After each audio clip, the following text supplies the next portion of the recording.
జగన్మోహన్ రెడ్డి తాలూకా psycho పరిపాలనలో law and order కానీ అదేవిధంగా పోలీస్ వ్యవస్థ కానీ ఎంత నిర్వీర్యం అయిపోయింది. పోలీస్ వ్యవస్థను ఏ రకంగా అడ్డదారులు తొక్కించారు, ఏ రకంగా వాళ్ళ స్వార్థం గురించి వాడుకున్నారన్న సంగతి మనందరికీ కూడా తెలుసు.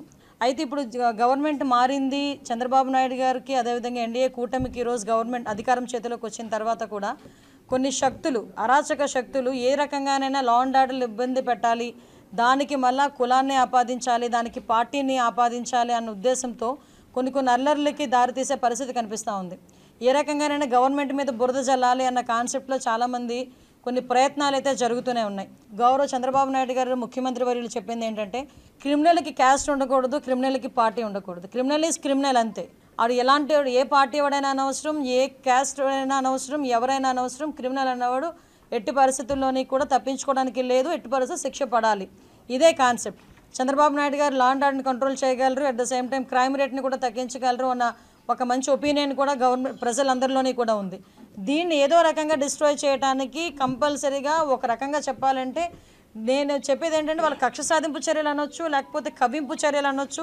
ఏదైనా కూడా కొన్ని ఇప్పుడు పొంగునూరు లాంటి సిచ్యువేషన్స్ అనేవి జరుగుతూనే మనకి కనిపిస్తూ ఉన్నాయి.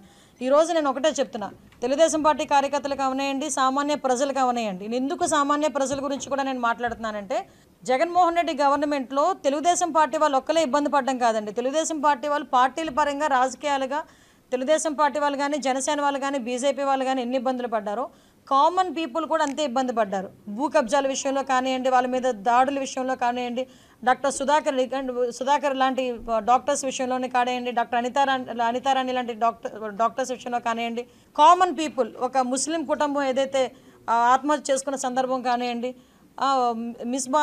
ఒక అమ్మాయి సూసైడ్ చేసుకుని 10th క్లాస్ అమ్మాయి సూసైడ్ చేసుకునే విధానం కానివ్వండి, చాలామంది స్నేహలత అనే అమ్మాయిని చంపేయడం కానివ్వండి, నాగమ్మ అనే అమ్మాయిని చంపేయడం కానివ్వండి, ఇలాంటి అంటే పొలిటికల్కి సంబంధం లేకుండా ఉన్న సివిలైన్స్ కూడా చాలామంది ప్రజలు కూడా ఇబ్బంది పడ్డారు. 5 సంవత్సరాలు చాలా ఇబ్బందులు పడ్డాం. ఈ 5 సంవత్సరాలు చాలా మేము నరకం చూసాం. సో ఈరోజు ఏదైనా ఒక విషయంలో ఒక ప్రొయాక్టివ్గా ఒక స్టెప్ తీసుకోవడానికి కొంచెం సిద్ధపడుతున్నారు కొంతమంది. నేనేమంటానంటే మీతో పాటు అందరం సఫర్ అయిన వాళ్ళమే. అందరికన్నా ఎక్కువగా చంద్రబాబు నాయుడు గారు, పవన్ కళ్యాణ్ గారు కూడా సఫర్ అయ్యారు. చంద్రబాబు నాయుడు గారిని ఏ రకంగా ఇబ్బంది పెట్టారో మనందరికీ కూడా తెలుసు. పవన్ కళ్యాణ్ గారు నడి రోడ్డు మీద ఆయన్ని ఈవెన్ నగర బహిష్కరణ అన్న రకంగా కూడా ఆయన్ని ట్రీట్ చేయడం కూడా మనందరం కూడా చూస్తున్నాం. ఇటువంటి సిచ్యువేషన్స్లో ఈరోజు మనం అధికారంలో ఉన్నాం. అధికారంలో ఉండేటప్పుడు సంయమనం పాటించాల్సిన అవసరం తెలుగుదేశం పార్టీ కార్యకర్తలు కానీ, జనసేన పార్టీ కార్యకర్తలు కానీ అందరికీ కూడా ఉంది. ఎందుకంటే వాళ్ళు రెచ్చగొట్టే తీరులో ఉన్నారు. ఏ రకంగానైనా బురద జల్లే పరిస్థితిని తీసుకొస్తున్నారు. వాళ్ళు ఎంత తెలివైన వాళ్ళంటే కోడికత్తి శ్రీను డ్రామా ఆడి ఒక్కసారి సీఎం కుర్చీలో కూర్చున్నారు, మళ్ళీ గులకరాయి డ్రామా ఆడి మళ్ళీ సీఎం కుర్చీలో కూర్చోవడానికి కూడా సిద్ధపడ్డ వ్యక్తులు వాళ్ళు. సొంత బాబాయిని చంపి తిరిగి ఆ రక్తాన్ని చంద్రబాబు నాయుడు గారికి రాయాలని చూసిన వ్యక్తులు వాళ్ళు. అలాంటి వాళ్ళు ఈరోజు 164 ఇంచుమించుగా మనకు మ్యాండేట్ ఇస్తే దాన్ని కూడా ఏదో రకంగా డిస్ట్రాయ్ చేయడానికి, గవర్నమెంట్ మీద బురద జల్లడానికి వాళ్ళు చేసే ప్రయత్నాలు చేస్తున్నారు. మీకు బాధ ఉండడంలో తప్పు లేదు. బాధ ఉంది కాబట్టి మేము ఏదో ఒక స్టెప్ వేస్తున్నాం అన్నది కూడా తప్పు. ఈరోజు చట్టాన్ని ఎవరు కూడా చేతుల్లోకి తీసుకోవాల్సిన అవసరం లేదు. చట్టం తన పని తను చేసుకుపోతుంది.